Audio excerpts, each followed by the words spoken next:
20 hours a week, at least, in the dark, mostly at night in winter, preparing for Ultraskate. Let me explain why I love it. If you go by the numbers, well, Ultraskate is not the most fun thing in the world, but neither is my job. 7 hours? $7? $7 an hour. 40 hours a week. No benefits. That's like $12,000 a year. Looking at the numbers, my job's pretty rough. But if you look at what I've been doing at my job, it's pretty great. There's a lot of intangibles, things I enjoy about longboarding in my job that share a common thread. For example, longboarding and my job, there are no rules. No one tells you what to do, and you can do everything the way you want to. That means I can cut my own parts, make my own brackets for this board I'm racing at Ultraskate. Really, a low salary, or in the case of longboarding, a sport where you know you'll never make it, it's kind of worth it if you can train and race exactly how you want to. Longboarding has so much freedom because there's also a lack of conventions, not a lot of accepted facts, which is why I'm making this wheel rig to test to see which wheels deform the most, maybe figure out what's fastest.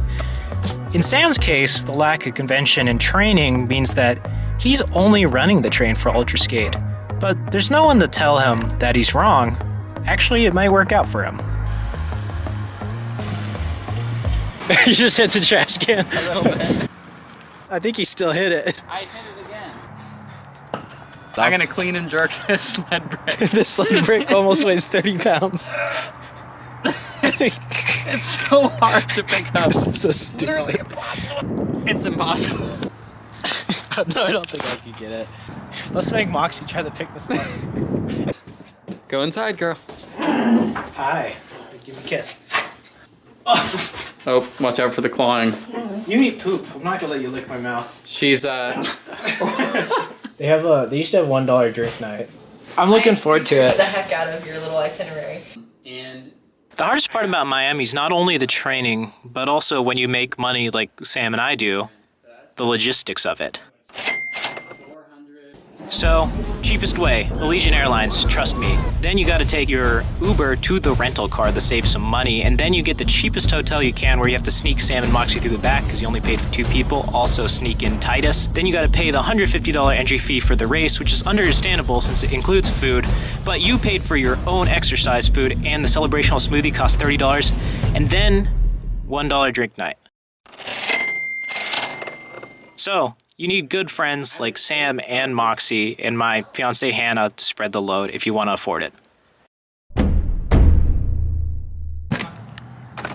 Juno! Juno! she's like, let me at him. Hi! Hi! You're cute! I feel very not motivated today. I feel low motivation too. My tendons all hurt, but I need to get a ride in today. I just can't take 2 days off in a row. Well, maybe I'll run. I don't know.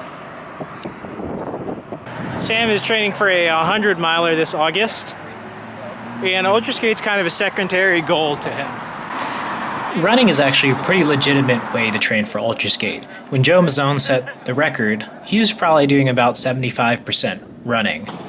See, for something like a 24-hour race, really the most important thing you need is grit, and Sam has that in abundance. So training for a 100-mile race is perfect for him, and maybe he'll even get injured less than on the board. But I'll miss Sam. He did it! This is our last Ultraskate together before he moves to Vermont. Your goodbye Asheville photo when you leave. Wow. Got a couple goodbye Asheville's. Yeah. I always come crawling back. I have a feeling this goodbye Asheville is going to be the goodbye Asheville for all of us, though. Definitely for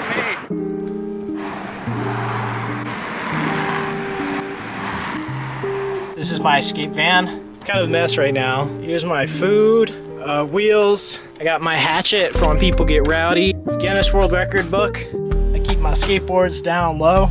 Back here is kind of where all the business happens. My table surface, I can pull out my stove or whatever. I hang my helmets on this little pegboard over here. And then I got my water jug. You can fill up your water bottles. Anyway, this is how I find time to skate. I kind of just go straight from work out of my van. And yeah. My approach to Ultraskate training is kind of the opposite of Sam, and I actually don't do any cross training at all. This year I'm experimenting with riding on flat roads to really get ready for the same terrain that Ultraskate has. Good ride. 40 miles in 3 hours. Right on pace. It's pretty difficult and honestly dull training for a flat race in Miami in the winter when it's always dark and cold in Asheville. To be perfectly honest, sometimes I wonder if it's worth it. Skating in the mountains is really kind of the thing that excites me. I like the speed, I like fighting the hills. Miami Ultraskate is interesting because it's one of the only events we have right now, so you gotta love it. But to be perfectly honest, I don't know how I feel about training in the flats when I could probably be riding in these mountains every day and never get sick of it.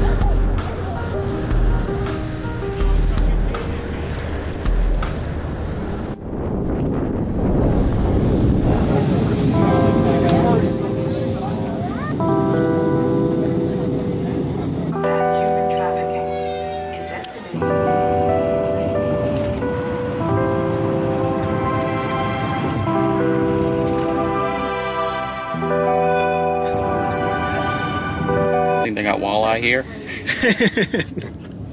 So Sam, how you feel about Ultraskate? Pretty excited. I'm a little nervous how it's gonna go because I haven't skateboarded in like 6 months, but I've been running a lot, so.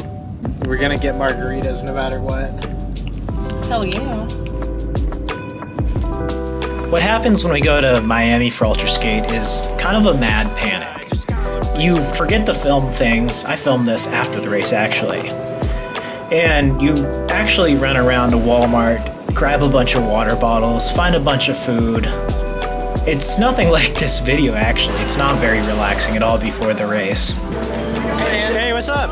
How you doing? We got a little tent. It's really little compared to everyone else's.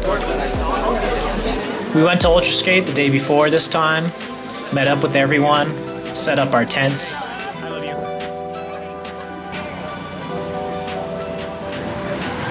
Howdy. You're on video. I know that. You like I see that? the little red light. We're almost ready for Ultraskate. We're eating tacos. That's all I'm gonna say. Quality filming. It's like zoomed in this much on Adam's face. Let's do a rundown of the Miami Homestead Speedway.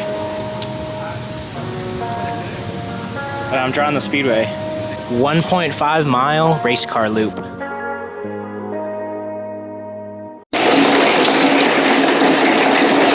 just going through. Thank you. Ginny Johnkin. Woo! There's the pit lane.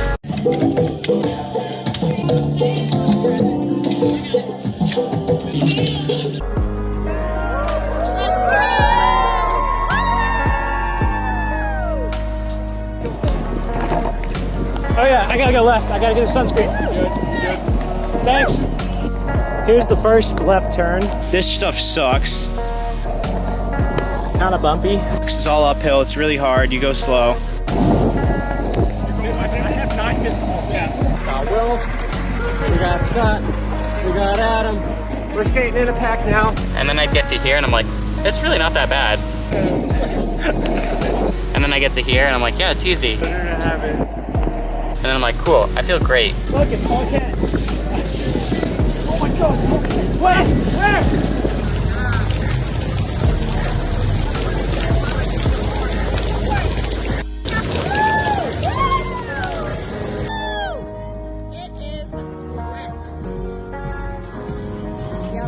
And then it's like, I'm quitting.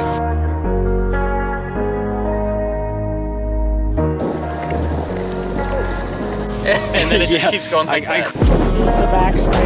It's pretty windy.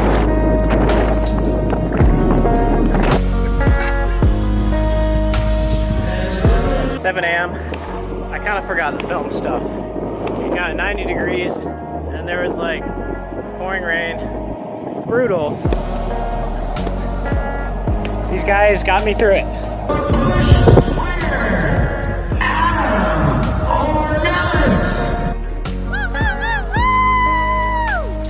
This Ultraskate was especially difficult because of some outside conditions like rain and heat that made Geran cramp up and vomit, but he overcame them, and Sam decided to throw in the towel not to hurt himself. For me, these conditions are great because the goal of Ultraskate is to outsuffer your opponents, and in this case, we knew we couldn't break any records, so I was able to kind of slow it down and just race to win, which was fun. Race didn't go exactly the way I guess I didn't really have like intentions. I didn't really know how it was gonna go, but I was happy. I didn't do as well as last year, but that's just like, it was pretty hot. It was, I'm glad to know everyone else was suffering because I think I burnt myself out a little bit during the heat. Other people didn't seem like they were suffering to me, so around hour 4 or 5, I was like, am I just weak? Oh yeah, around 5, But- hour 5, I was thinking about quitting. It was a good time. You had fun? Yeah, I did. Good. And we got to enjoy beautiful Miami. And Last year, Sam and I bought these sandals at Miami because we were too hurt to put our shoes on. $10 lasts a lifetime. We brought them back, but actually we didn't get hurt enough at this race this year to need them. I think it's just important when you do something really selfishly, like skate for 24 hours, you can at least raise $1,000 for charity. Yeah. Sam and I and Geran raised $850 for Exposure Skate, the women's skateboarding organization.